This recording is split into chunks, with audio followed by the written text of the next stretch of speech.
অপূর্ব সুন্দর দৃশ্য, চোখ জুড়িয়ে যায়। সূর্য প্রায় অস্তমিত। এই সময় এই সুন্দর সমুদ্রের পাড়ে ঢেউ বয়ে যাচ্ছে। আমরা সদল বলে এসছি। ইন্দ্রাণী, গৌতম, পলি এবং গৌতমের বাড়ির ফ্যামিলি রানাঘাটের।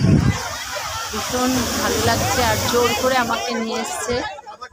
তো না আসলে এই সুন্দর দৃশ্যটা আমি দেখতে পেতাম না মানে এবারে দেখতে পেতাম না। দীঘাতে অনেকবারই এসছি, তো এবার একটু বেশ কিছুদিন বাদেই এলাম।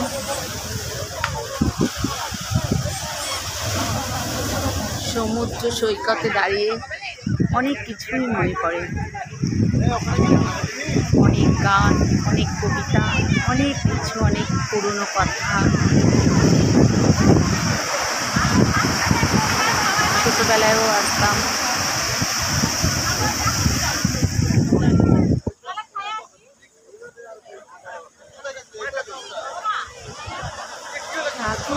সৈকতে সাঁতার কেটেছি, কখনো তো নাই ক্লান্ত।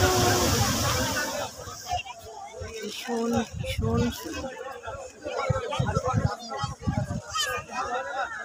এপার থেকে ওপার দেখা যাচ্ছে না, মনে হচ্ছে গিয়ে ওপাশে আকাশের সাথে মিলেমিশে একাকার হয়ে গেছে।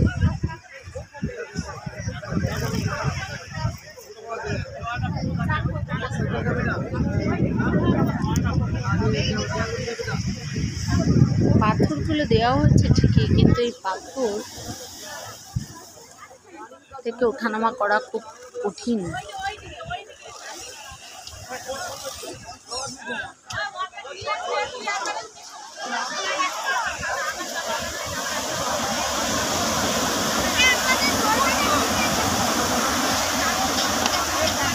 বাহ বাহ, অপূর্ব। সুপ্রভাত বন্ধুরা, আজ শ্রাবণ মাসের প্রথম সোমবার। এই আমরা এখন বেরিয়ে পড়লাম স্নান করে চন্দনেশ্বরের মন্দিরে। আগে যাব চন্দনেশ্বরের মন্দির, তারপর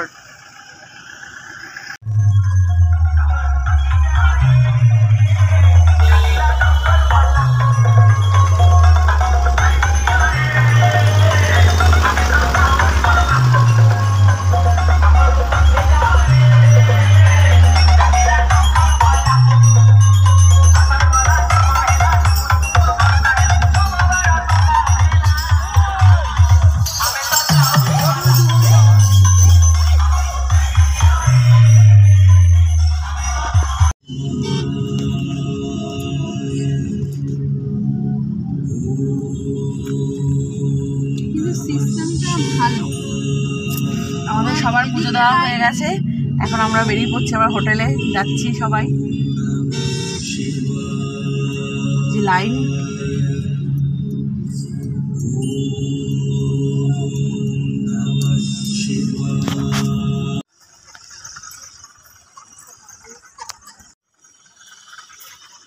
আমরা জগন্নাথ দেবের মন্দিরে প্রবেশ করছি। তো আকাশটা এত সুন্দর, এত ভালো লাগছে, চিন্তা করা যায় না।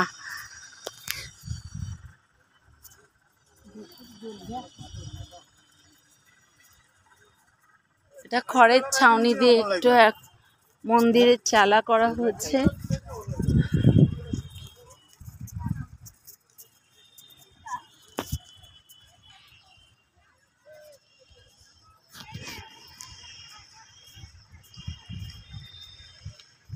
অনেকটা দূরে জুতো খুলে রেখে আসতে হয়েছে, পা পুড়ে যাচ্ছে এত রোদে। এখানে যদি কার্পেট বিছিয়ে দেওয়া হয় তাহলে মানুষ অনেক শান্তিতে ঢুকতে পারবে, নাহলে পা পুড়ে যাচ্ছে একদম।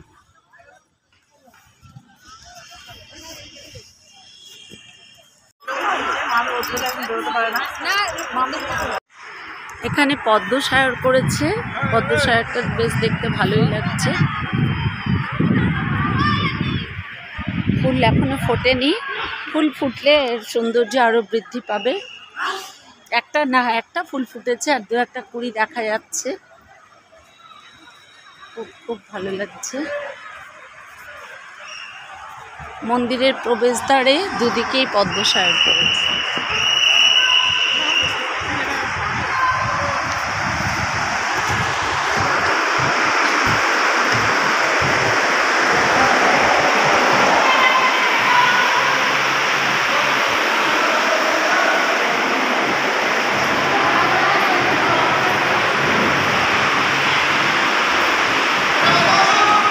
ও আচ্ছা আচ্ছা,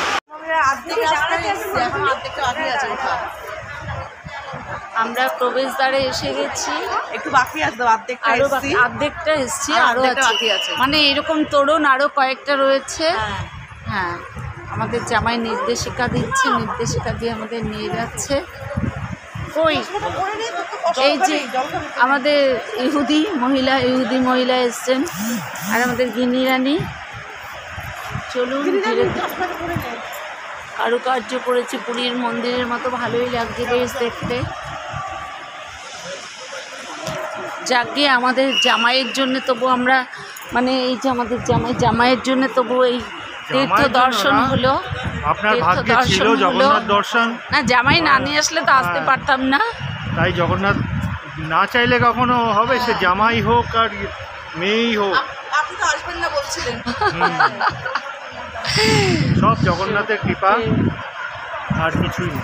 ওই যে তোমাদের ভালোবাসা মরণের পার হতে ফিরায় এনেছে মোরে।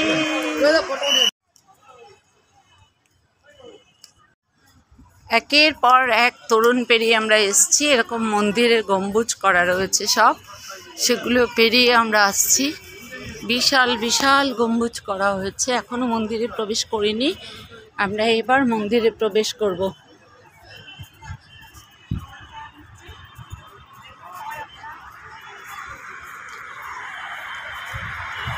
মন্দিরের কারুকার্যও খুব সুন্দর হয়েছে। এবার ভেতরে গিয়ে দেখব কেমন লাগছে। এটা হচ্ছে আসল প্রবেশদ্বার। আসল প্রবেশদ্বার।